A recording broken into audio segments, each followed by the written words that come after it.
Queridos amigos, boa noite. Que as bênçãos de Jesus, o nosso mestre, amigo, incondicional de todas as horas, nos envolva, nos abençoe e nos inspire, agora e em todos os instantes das nossas existências. Hoje nós vamos iniciar as nossas reflexões lembrando que Jesus, querido amigo de todos nós, quando esteve entre nós, nos deixou uma mensagem sem igual em qualquer outra época da história da humanidade, porque ele vivenciou em todos os instantes da sua existência entre nós a mensagem do amor e do entendimento, da fraternidade entre todas as pessoas. Nos ensinou que somos todos irmãos, porque ele se referia a Deus como Pai, e Deus, sendo Pai, nós, criaturas de Deus, somos irmãos em Deus nosso Pai. E assim ele nos ensinou a nos respeitarmos, nos querermos bem, nos perdoarmos, deixarmos passar as nossas diferenças muitas vezes, e mais que isso, nos ensinou a nos amar. Quando me perguntaram: Senhor, qual o maior mandamento contido na lei? Ele, logicamente, entendia que aqueles que me perguntavam dessa maneira faziam a pergunta considerando a lei de Moisés. E ele, respeitando os ensinamentos de Moisés e dos profetas haviam anunciado, ele falava que o maior mandamento contido na lei era amar a Deus sobre todas as coisas.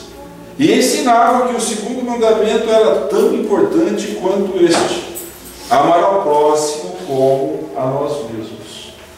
Allan Kardec, quando da codificação da doutrina espírita, nos traz esses ensinamentos de volta. Os benfeitores espirituais, instruindo o codificador da doutrina espírita, nos fala do exemplo, da mensagem de Jesus. Nos explica em detalhes, muitas vezes, aquilo que antes tínhamos mais dificuldades de compreender. E as instruções dos Espíritos são inequívocas. Elas nos orientam para que nos aperfeiçoemos. Somos, é verdade, portadores de algumas fraquezas, de algumas deficiências, vícios que nós trazemos de outras experiências, de outras épocas, de outras existências. Mas agora, conhecendo a mensagem nova, esmiuçada pelas explicações e as instruções dos benfeitores amigos, nós temos condições de compreender melhor e começar a modificar as nossas existências. Quando Jesus nos explicou, nos ensinou que o maior mandamento consiste em amar a Deus e amar ao nosso próximo, os benfeitores amigos nos trazem a informação de que amar é o fundamental, mas é algo que nós precisamos colocar em prática. O amor, que é um sentimento por excelência, como diz o Espírito Lázaro. Lázaro nos fala, só um parênteses, Lázaro nos fala que no início a criatura é só instinto. Aquilo que nós vamos aprendendo, aquilo que nós vamos incorporando em nós, nas épocas mais primitivas das nossas experiências, se resumem a instinto. Instinto de conservação, instinto de reprodução, instinto para nos mantermos. Depois dos instintos, a criatura começa a desenvolver as sensações. E depois das sensações, nós vamos desenvolvendo os sentimentos. E o sentimento, a sublimação do sentimento é a prática ou a comparação, incorporação do sentimento de amor em nós, vivenciarmos o amor. E os Espíritos, com base nas explicações e nas mensagens de Jesus, nos fala que a sublimação do sentimento de amor é a ação em favor dos nossos semelhantes. Tendo esta informação, nós nos nós vamos lá refletir um pouquinho hoje, nós vamos refletir um pouquinho acerca de uma das obras de Leon Tolstói. Leon Tolstói, através da médium Cirineia Yolanda Maffei, aqui do Paraná, ela nos fala sobre várias passagens que não são narradas, a maioria não são narradas nos evangelhos. Leon Tolstói nos fala de encontros de pessoas anônimas, a maioria anônimas, encontros que essas pessoas tiveram com Jesus. E esses encontros trazem, na realidade, em todo o seu bojo, um ensinamento para todos nós. Num dos 4 livros a que nos referimos, Homens Notáveis, Leon Tolstói, numa história em especial, ele nos fala acerca da caridade. A caridade, a ação em favor dos nossos semelhantes. Nesse livro, Homens Notáveis, Leon Tolstói nos fala de um jovem, conhecido por Daniel. Mais ainda, Daniel o Larápio. Era esta forma que ele era conhecido. Por quê?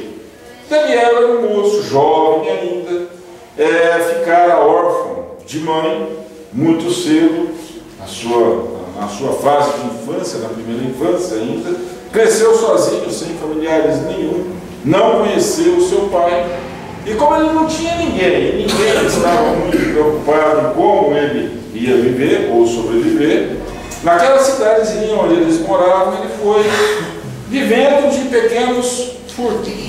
Precisava de alguma coisa, ele ia lá e dava um jeitinho. Nada tão vultoso, mas todo mundo sabia que ele se entregava a essas práticas.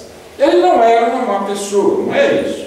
Mas esta é uma atitude que a gente não pode concordar, ou não pode aplaudir. Era considerado como um larápio. E um dia, ele praticou um furto um pouco mais ousado. Ele entrou numa casa luxuosa. E nessa casa, ele adentrou num dos quartos, num dos cômodos luxuosos, e neste quarto ele subtraiu uma caixa de joias, recheada de joias, muitas pedras preciosas, muitas joias trabalhadas. Ao sair, ele foi surpreendido pela filha do dono da casa.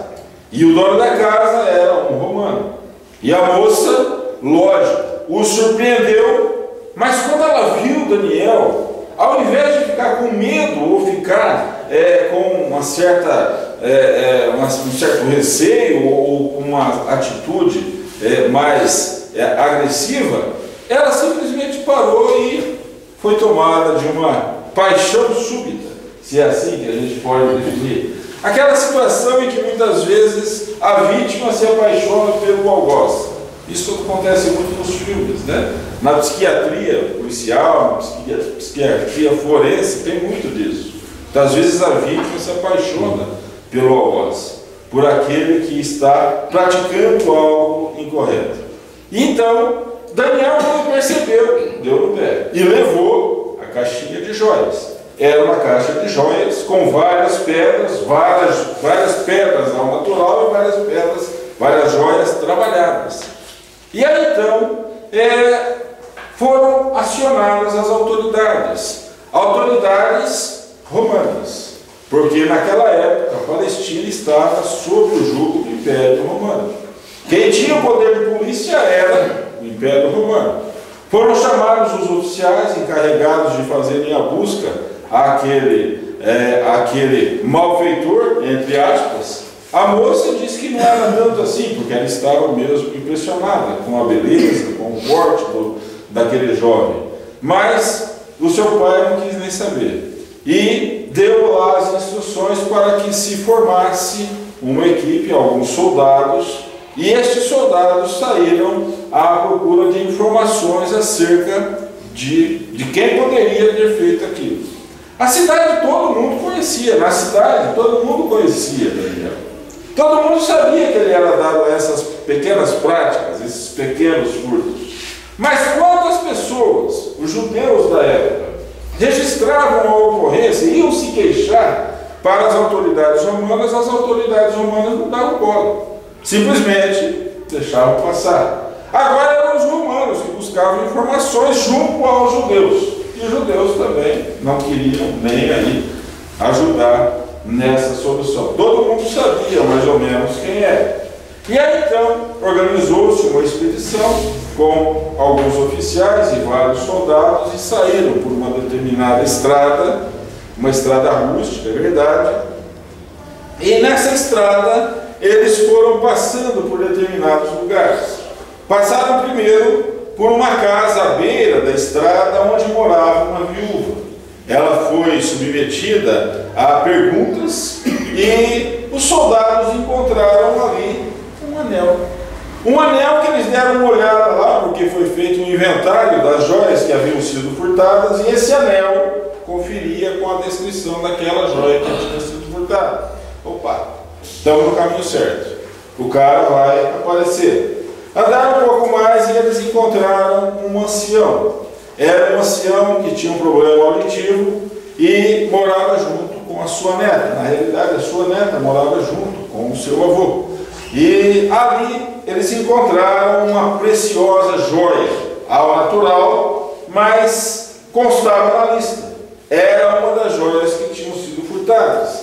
Eles continuaram caminhando, os soldados, e mais à frente eles encontraram, isso durante dias, mais à frente eles encontraram uma casa com uma aparência de abandono. Era uma chácara que ficava à beira da estrada e ali uma aparência de abandono, a porta entreaberta. Eles entraram e quando eles entraram era um leproso que ali morava. Ali o oficial que dirigia aquela expedição, aqueles militares, ele deu uma busca na casa sem dar muita bola e muita atenção ao leproso, e ali não foi difícil encontrar. Em cima da mesa haviam várias joias.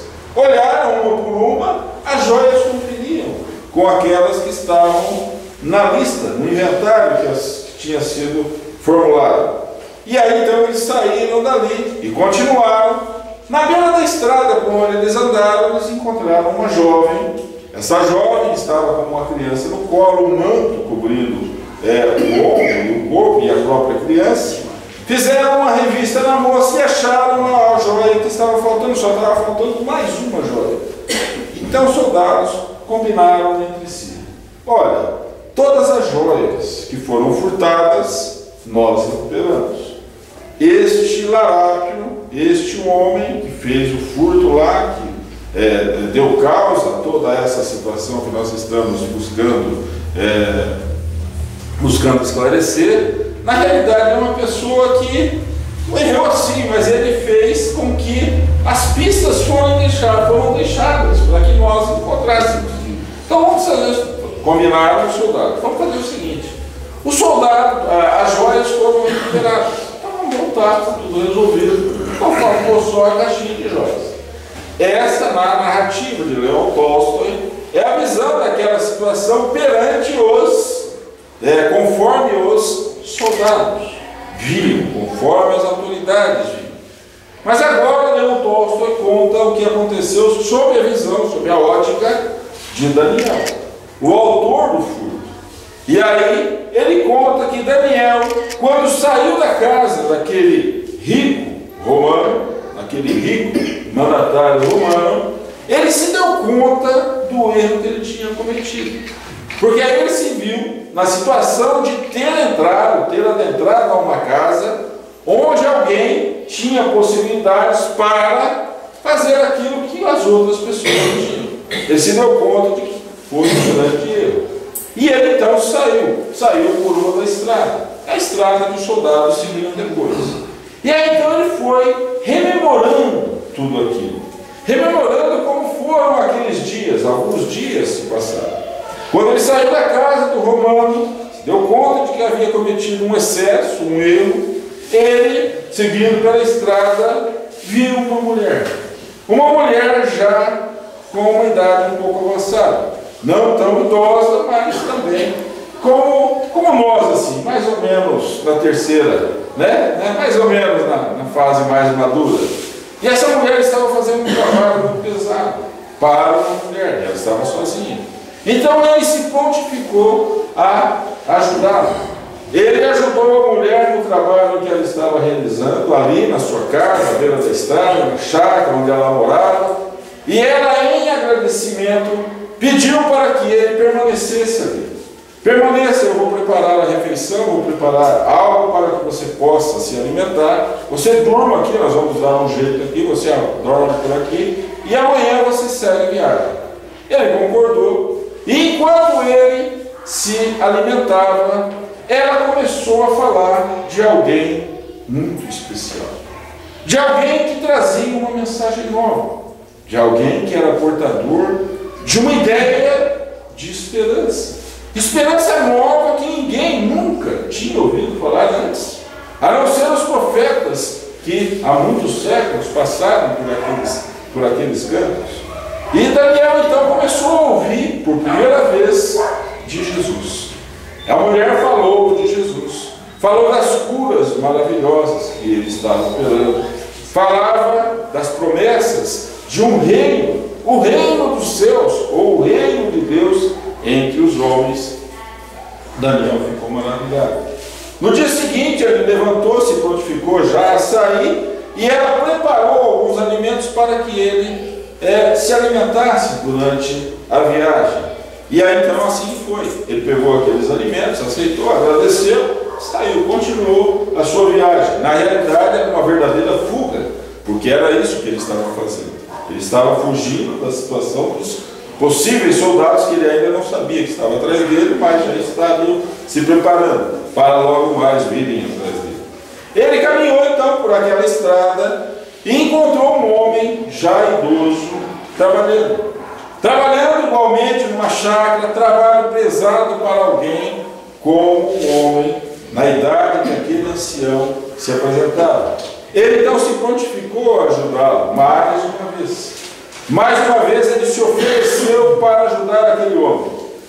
Fez o trabalho pesado, ajudou, e o homem o convidou no final do dia, no início da noite, para que fossem até a casa, para que ele se alimentasse e passasse a noite ali, para depois, na manhã seguinte, seguir viagem. Daniel aceitou, concordou. Ali ele conheceu também a neta desse ancião. O ancião tinha um problema auditivo, não ouvia muito bem. E a neta lhe traduzia muitas vezes a mensagem que Daniel, naquela conversa, a conversa a três. Daniel, o ancião, a jovem, os três conversando. E ali a jovem começou a falar de alguém também muito especial. Mais uma vez, Jesus foi lembrado naquela conversa. Embora não o conhecessem, sabiam que era alguém especial. Jesus, mais uma vez, foi o centro daquelas conversações maravilhosas, tranquilas, que maravilhavam aquele ambiente. As pessoas estavam tranquilas, num ambiente tranquilo, num ambiente de paz, e estavam falando de um reino novo, um reino de Deus, de coisas novas, de esperança, de entendimento entre as pessoas, da bondade de Deus para com as suas criaturas. E esse homem haveria de realizar grandes prodígios, como de fato já realizaram. Falavam das curas de Jesus. E aí então Daniel, depois da conversa, maravilhado, envolvido por aquelas vibrações daquelas conversas maravilhosas, mais uma vez, dormiu. E na manhã seguinte ele seguiu viagem, que na realidade não era bem uma viagem, voltamos a repetir. Era quase uma fuga mesmo, ele estava fugindo, né? E aí ele encontrou, seguindo pela estrada, ele encontrou uma chácara onde existia uma casa com aparência de abandono. Nessa casa ele foi entrando, e quando ele entrou, ele ficou chocado com a situação que ele viu. Estava deitado em uma cama improvisada, um homem que estava com o corpo todo tomado de chagas, as úlceras tomadas pela lepra. Aquele homem não tinha condições de se manter, de tomar a alimentação, porque ele não conseguia se levantar, não tinha ninguém para cuidar dele. E Daniel então adentrou, preparou o ambiente, deu-lhe um banho, preparou, limpou as feridas, fez novos curativos, preparou um alimento para que ele se recompusesse, aquele homem enfermo se recompusesse. E enquanto aquele homem era alimentado pelo próprio Daniel, Daniel, sem se dar conta de como, começou a falar de Jesus. Ele não conhecia Jesus, mas ele começou a falar de uma forma que aquele homem enfermo, o leproso, né? O homem que estava muito enfermo, ficou maravilhado. Voltou a esperança a habitar aquela casa. E Daniel falou de Jesus, falou do reino de Deus, coisa que ele havia aprendido em 2 dias, em conversa com uma viúva, com um homem já ancião e a sua neta. Ele transmitiu ou retransmitiu tudo aquilo. E aquele homem enfermo ficou, mais uma vez, esperançoso e maravilhado. No dia seguinte, Daniel preparou o ambiente e deixou ali uma joia, para que, ou várias joias em cima da mesa. Eram as joias que os soldados imperavam, porque em cada lugar que ele passava, em retribuição, em agradecimento, ele deixava algo de valor para que as pessoas fizessem dinheiro, fizessem o necessário para continuarem vivendo. E ele então seguiu a sua viagem, e mais adiante ele foi convidado por uma jovem.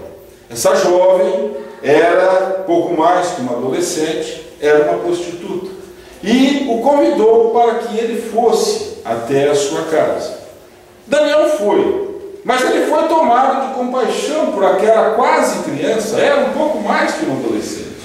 Ele foi tomado de compaixão por aquela moça, e quando ele estava a sós com a moça, ele começou a falar de algo novo, começou a falar de Jesus.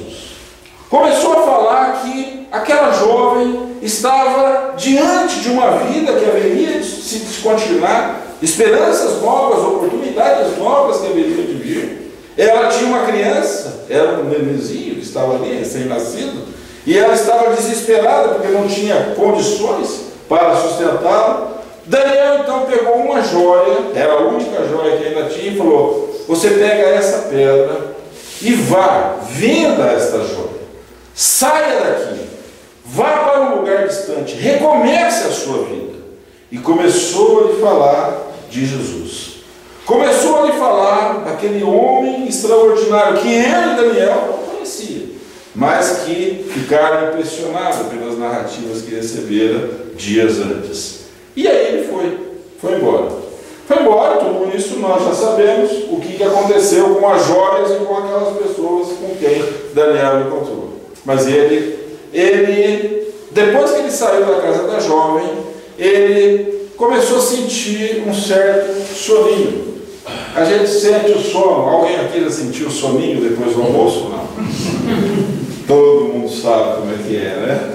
E aí então, ele sentiu um soninho, aquela preguicinha que dá, não era depois do almoço, nada, mas ele sentiu uma vontade irresistível de encostar e descansar um pouco. E ele sentou debaixo de uma árvore. Sentou debaixo de uma árvore, na sombra, estava tudo maravilhoso ali. Ele deu uma cochiladinha, ele deu uma dormidinha. E no momento do sono físico, ele se viu fora do corpo físico. Ele não entendia exatamente como isso acontecia. Era o desdobramento, explicado pelos benfeitores amigos, na codificação da doutrina espírita em detalhes. E aí então Daniel se viu fora do corpo físico, e fora do corpo físico ele teve uma visão que o emocionou.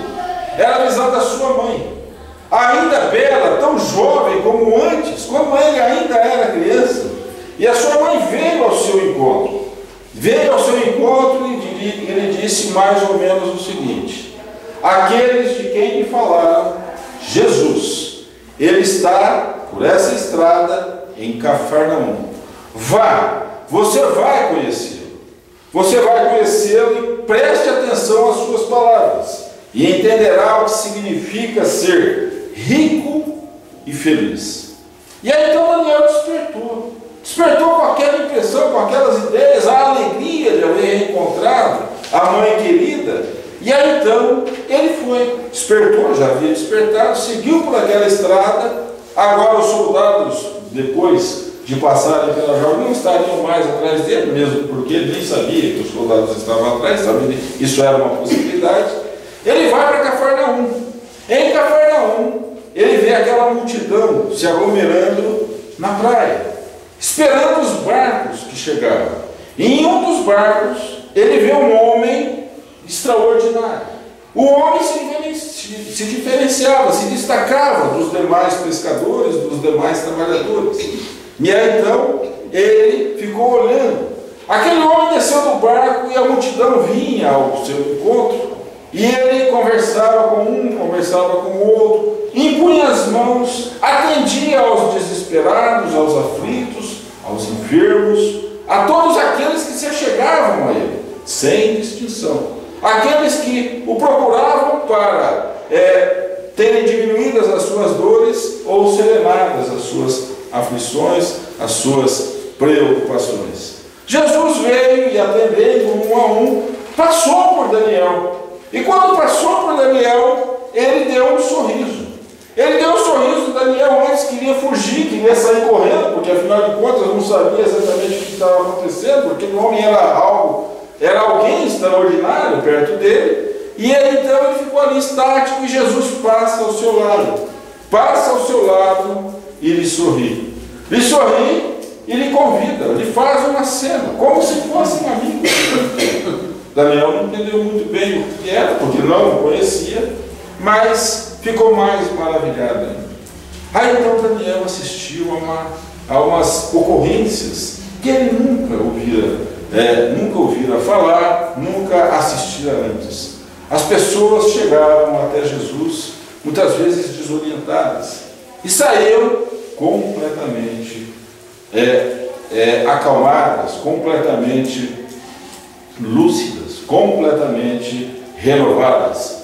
Muitas pessoas se aproximavam de Jesus enfermas, enfermidades que para a época não tinha diagnóstico, mas que eram enfermidades graves, e saíam de perto de Jesus, muitas curadas, outras não tinham soluções imediatas, mas a esses que não tinham a cura imediata, Jesus recomendava que tivessem paciência. Tenha um pouquinho de paciência. Creia em Deus, nosso Pai. Creia no Pai que não deixa nenhuma das suas criaturas ao desamparo. Daniel ficou assistindo, ficou acompanhando aquele homem extraordinário. Ele foi convidado para ir na casa de um dos seus discípulos. E na casa de um dos seus discípulos ele se viu, Daniel viu Jesus conversando com aqueles mais íntimos. Estavam ali e Jesus falava de algo novo, de uma situação nova, de um momento novo para toda a humanidade. Algo que estava sendo trabalhado e as pessoas não entendiam exatamente, os discípulos que estavam ali há mais tempo, alguns ainda tinham dúvida de como isso se daria, como isso estava acontecendo. E Daniel ficou maravilhado, encantado com aquilo. Até que Jesus, passados alguns dias, essa situação perdurou por alguns dias, daí uns 2, 3 dias, Jesus se aproxima de Daniel e lhe pergunta mais ou menos o seguinte: Daniel, pareceu-te injusta a situação do leproso, solitário e abandonado, sem ninguém para cuidar dele? Daniel ficou espantado. Afinal de contas, como é que ele, Jesus, sabia da história do leproso? Sabia daquele homem que estava sozinho numa cabana, abandonado, sem condições, sem ninguém para cuidar dele. E aí então Daniel ficou lá dele. Ficou lá dele nas horas seguintes, aquilo não parava de vir à sua mente. Ele buscou Jesus e lhe disse mais ou menos o seguinte: Senhor, podeis curá-lo? E aí então Jesus faz mais ou menos a seguinte observação: melhor seria se fizesse a indagação de maneira diferente. E Daniel compreendeu, por tudo aquilo que ele estava acompanhando naqueles dias, que a situação não era se Jesus poderia curá-lo. E aí então ele reformula a pergunta e diz: Senhor, ele tem condições de ser curado? Ele pode ser curado? E aí então Jesus fala: sim, nós voltaremos à sua casa amanhã de manhã, onde já estivemos. Daniel mais uma vez ficou surpreso. Afinal de contas, Jesus não estava na casa daquele leproso. Jesus não acompanhou aquelas horas em que ele estivera com aquele homem enfermo, gravemente enfermo. E aí no dia seguinte, Jesus e Daniel partem de Cafarnaum para a casa daquele homem enfermo, o leproso. E no caminho, Daniel pergunta: Senhor, o Senhor disse que já esteve lá, já esteve naquela casa, mas eu não me lembro de ter visto o Senhor não estava ali. E aí então Jesus faz uma observação que Daniel se esclarece.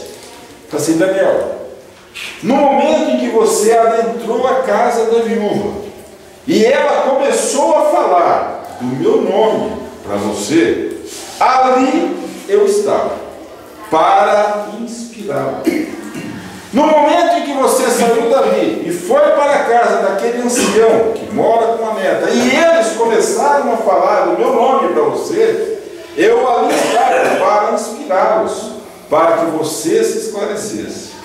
E no momento em que você adentrou a casa deste homem enfermo e começou a cuidar dele, eu o inspirei para que você o reanimasse. Assim como eu o inspirei para que você atendesse às necessidades daquela mulher equivocada, daquela jovem equivocada. Então eu estive ao seu lado. Eu só me separei de você em alguns instantes. Nos instantes em que você tinha que decidir o que fazer com estas joias, que não eram suas. Jesus sabia do furto, sabia das joias, sabia da situação toda. Na realidade, Jesus nos conhece muito mais do que nós mesmos. Eu conheço todas as ovelhas que o Pai me confiou. Não foi isso que ele disse?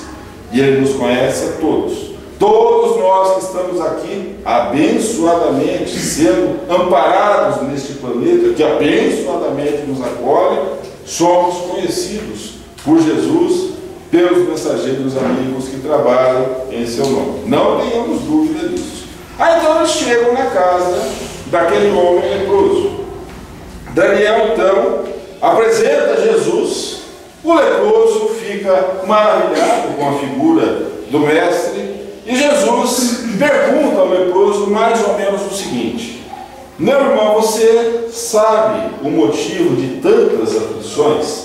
E o leproso responde: eu não tenho certeza, mas eu presinto. Mestre, durante os momentos de sono, eu pareço me ver num outro corpo, numa situação completamente diferente, numa situação em que eu impunha armas e ceifava vidas, destruía lares. Eu tenho a impressão que a situação pela qual eu estou passando hoje tem alguma coisa a ver com essas minhas visões, com essas ideias, com esses sonhos. E aí então Jesus lhe esclarece: é exatamente isso. O mal que você fez na carne, você está resgatando na carne. Há muito tempo você está assim. Já passou por todas as situações necessárias para o seu restabelecimento e possibilita o seu restabelecimento. Então, a partir de agora, a sua situação, a sua vida vai mudar. Você vai ser restituído, ter restituído a saúde e vai voltar à normalidade. Jesus impõe as mãos e aquelas feridas, aquelas úlceras que denotavam as carnes apodrecidas, elas foram se desfazendo, os tecidos foram se recuperando, ficaram algumas manchas vermelhas e Jesus disse apenas: vão desaparecer em 2 dias. Nos dias seguintes, Jesus e Daniel começaram um trabalho de reforma naquela chácara. Eles arrumaram tudo que tinha para arrumar. Arrumaram a horta, arrumaram os cercados, arrumaram os telhados. Jesus era um carpinteiro, era um marceneiro, como nós dizemos nos dias de hoje. Sabia o que estavam fazendo, ajudou, fez tudo aquilo, e aí, quando eles se despediram, aquele homem que era um enfermo, mas agora estava completamente restituído. Olhares diferentes, Daniel volta-se para o ex-leproso e diz: só está faltando agora uma esposa. E eu conheço uma jovem que vai lhes ajudar e vai lhe fazer muito feliz. E ela já vem com um filho. E falou daquela jovem, e mais tarde, neste próprio livro, aquela jovem vem e fala do encontro da sua vida, como foi a sua vida junto com o antigo leproso. Algumas considerações sobre essa história. Para encerrar apenas, Daniel e Jesus voltaram para Cafarnaum. Daniel continuou ali junto com os discípulos, era um dos que estavam ali trabalhando também para a autoiluminação, porque ele estava aprendendo. Quando Jesus foi crucificado, Daniel foi para uma região um pouco mais distante.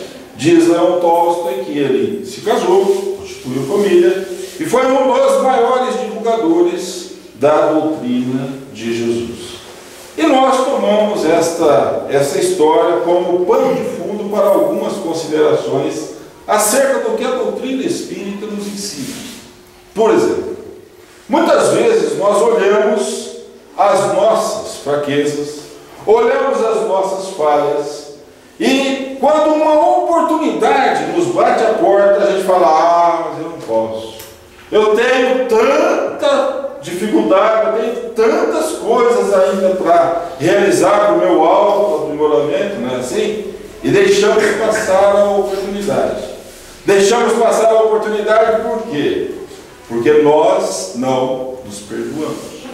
Se Jesus nos ensinou que existe o perdão, a necessidade do perdão para as fraquezas dos nossos inimigos entre aspas, os nossos irmãos que conosco caminham, existe também a necessidade do perdão para as nossas próprias faltas. É o auto-perdão.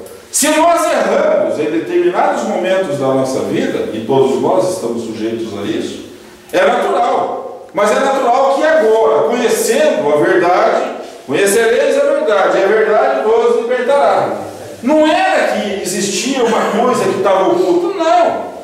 Cada vez que nós vamos crescendo, cada vez que nós vamos aprendendo algo novo, a verdade, que é a maravilha da lei divina, nós vamos começando a aprender. E é essa verdade que nos liberta, porque afinal de contas, o que nós estamos realizando hoje é apenas mais um dia, mais uma etapa na nossa caminhada rumo à evolução, rumo à perfeição.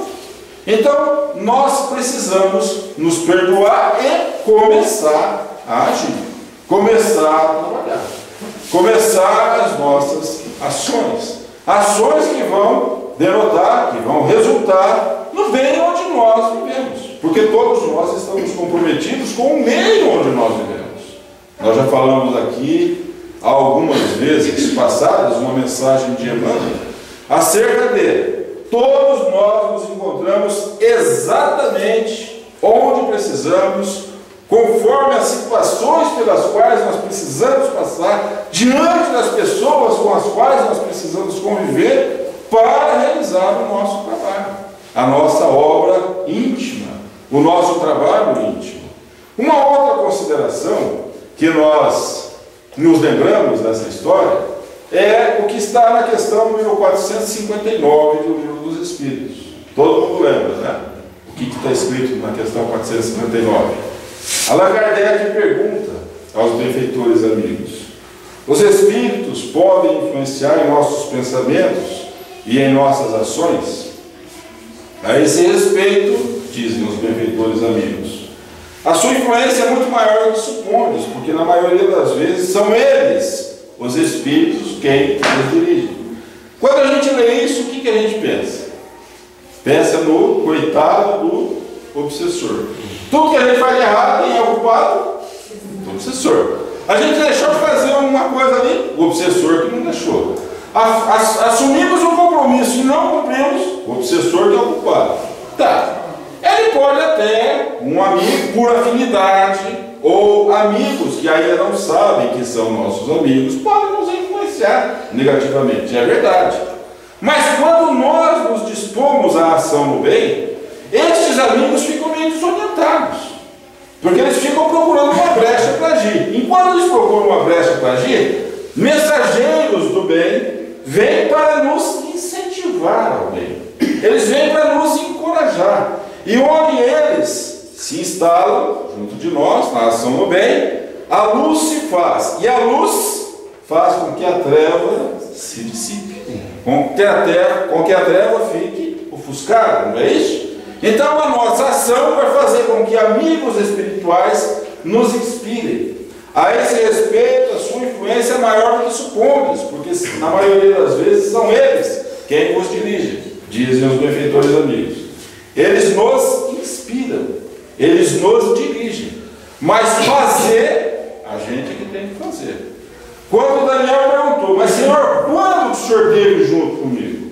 Em todos os instantes. Quando a viúva falou, meu nome para você. Quando o idoso, aquele ancião e a sua neta falaram o meu nome para você, eu ali estava. Quando você se aproximou do idoso, eu estava ali, para que você falasse do meu nome para ajudá-lo, fazer com que a esperança se restabelecesse naquela casa. E quando você se aproximou daquela jovem, eu inspirei para que você mais uma vez falasse do meu nome para ela. Eu só me afastei de você no momento em que você tinha que decidir o que fazer com aquelas joias que não eram suas. O que os amigos espirituais fazem? Questão de Lucas 159. Eles nos influenciam. Na maioria das vezes são eles quem nos dirigem. Mas eles nos influenciam até a hora que a gente tem que agir. Porque na hora que a gente tem que agir, eles afastam. Nós é que somos donos das nossas ações. Para o bem e para o não muito bem também. Os obsessores, os nossos amigos que não sabem que são nossos amigos, também. Na hora H eles se afastam e falam assim, não, eu não tenho nada a ver com isso, eu inspirei. Mas quem fez a ação equivocada, quem cometeu a atitude equivocada foi ele. E aí eles querem se ver livre com as mãos, né, deles. Bom, a questão da influência dos amigos existe aqui. E na questão da liberdade para agir, nós encontramos na questão número 843 do Livro dos Espíritos, quando os benfeitores espirituais, respondendo a Allan Kardec, nos fala acerca do livre-arbítrio. Todos nós temos liberdade para agir. A partir do momento em que nós agimos, nós detonamos ou disparamos o determinismo da lei divina. O resultado vai ter mais à frente. Se for uma ação boa, um resultado positivo. Se for uma ação equivocada, certamente um resultado que nos trará dores ou necessidade de correção. Uma outra coisa que nós encontramos nessa narrativa é as curas operadas por Jesus. Vocês lembram? Quando nós estivemos aqui pela penúltima vez, nós falamos das pesquisas da ciência quântica. Vocês lembram? Energia. Tudo o que nos envolve, tudo o que nós realizamos gera energia. Nós pensamos ondas de energias. Pensamos positivamente, ondas de energia. Somos balsamizados pelo retorno dessas energias positivas. Pensamos negativamente. O nosso organismo sofre até com isso, porque com o pensamento negativo nós vamos criar enzimas, nós vamos criar elementos no nosso organismo que vão nos prejudicar fisiologicamente. E aí aparecem as enfermidades, as doenças, além das necessidades muitas vezes kármicas, né, da situação. Então nós começamos a imaginar como que Jesus curava. Ele, um espírito superior, um espírito perfeito, o ser mais perfeito que Deus permitiu reencarnar-se entre nós. O seu psiquismo superior fazia com que as energias fossem manipuladas de tal forma e os tecidos, muitas vezes cancerosos, ulcerados, se recompusessem. Era isso. Era a energia pela ação do pensamento naqueles casos em que o enfermo, o doente, tinha condições de ser curado. Porque existem muitos de nós que temos a enfermidade e às vezes ainda não temos condições de sermos curados. Porque ainda que não compreendamos muito bem isso, A doença, a enfermidade, muitas vezes, é uma dádiva, é uma verdadeira bênção. Porque se a gente não tivesse doente, o que ia acontecer? Excesso de toda ordem. Iríamos fazer coisas que normalmente a gente não faz. Então, às vezes, a enfermidade é necessária para a nossa reposição. E com relação a operar curas, realizar os prodígios que Jesus realizava, ele nos disse mais ou menos o seguinte: vós sois deuses, podeis fazer tudo o que eu faço e muito mais. Às vezes a gente começa a pensar, é muita pretensão. Por hora é, mas se a gente se preparar lá na frente, nós vamos ter uma chance sim, de fazer o que o mestre fazia, e muito mais, porque ele fez algo para as suas potencialidades, para as suas condições, algo até pouco diante daquilo que ele pode. E ele sempre recomendava aos que recebiam de alguma forma a sua assistência no campo moral, no campo, inclusive no campo das curas. Vai e não peques mais, para que algo de pior não te aconteça. Muitas vezes a gente procura a solução para as nossas dores, e quando a gente consegue mais ou menos dar uma garibada, o que a gente faz? Dá uma amolecida, dá uma descuidada, e aí volta com tudo a situação anterior. Aquilo que os médicos chamam de recidiva, né? Pegamos um resfriado. Resfriado é uma coisa bem simples, mas o resfriado é o seguinte: o médico nos recomenda, você vai tomar esse comprimido aqui durante 10 dias, correto? A gente toma durante 5 dias, fica bom, não fica? Mais ou menos. Aí a gente para, e aí volta, o resfriado vira uma coisa mais grave ainda, e volta com tudo, com mais dificuldade ainda. Apesar que na questão do resfriado e da gripe tem um detalhe: se a gente tomar o remédio, uma semana a gente vai ficar bom. Se a gente não tomar nada, só o chazinho da vovó, 7 dias a gente está ótimo. Não é? Mais ou menos assim. Bom, para terminar as nossas reflexões, nós vamos lembrar uma frase de Joana de Ângeles. É um ensinamento de Joana de Ângeles. Esses encontros de Jesus, narrados por Leão Apóstolo, existem outros casos maravilhosos, né? Mas ela tem uma frase que resume bem o que é estar diante do Mestre. De Joana de Ângeles, mais ou menos o seguinte: Jesus, quem o viu passar, apenas viu. Mas quem o conheceu, quem o encontrou frente a frente, face a face, nunca mais foi o mesmo. Tenhamos isso em mente, que Jesus nos oriente sempre. Muita paz.